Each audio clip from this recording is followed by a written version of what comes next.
शुक्रवार के तांबा कलश में गंगा जल भराई के जौवन शिव का कर पुजाई गुड़ चना चढ़ाई के।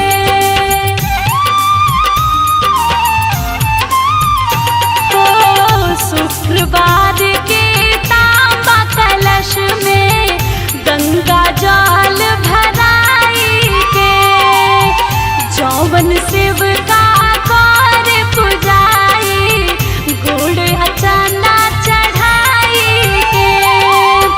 होल सहैया संतोषी मैया पूरे सब अर मानवा आहे जेकरा घरवा माई संतोषी के होखेला पूजनवा।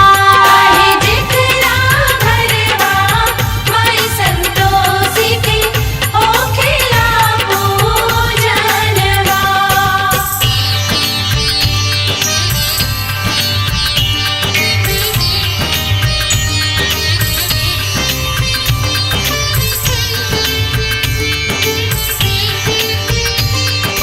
जय संतोषी माँ बोला जय संतोषी माँ।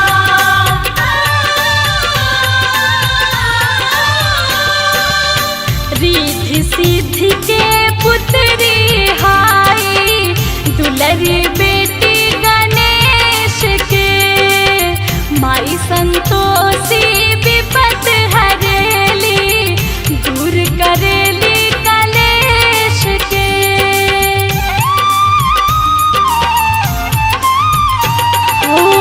रिद्धि सिद्धि के पुत्री हाई दुलरी बेटी गणेश के माई संतोषी विपत हरेली दूर करेली कलेश के।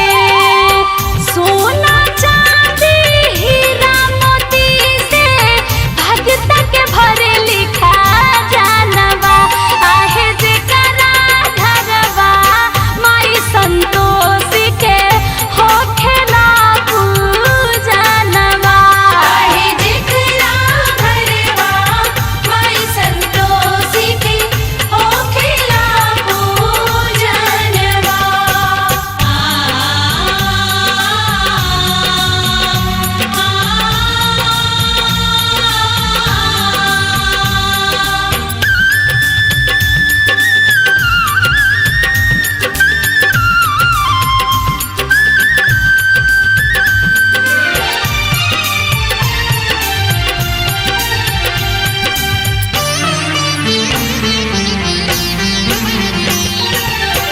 माँ संतोषी के जे भी पूजे सुफल होखे रोजगार।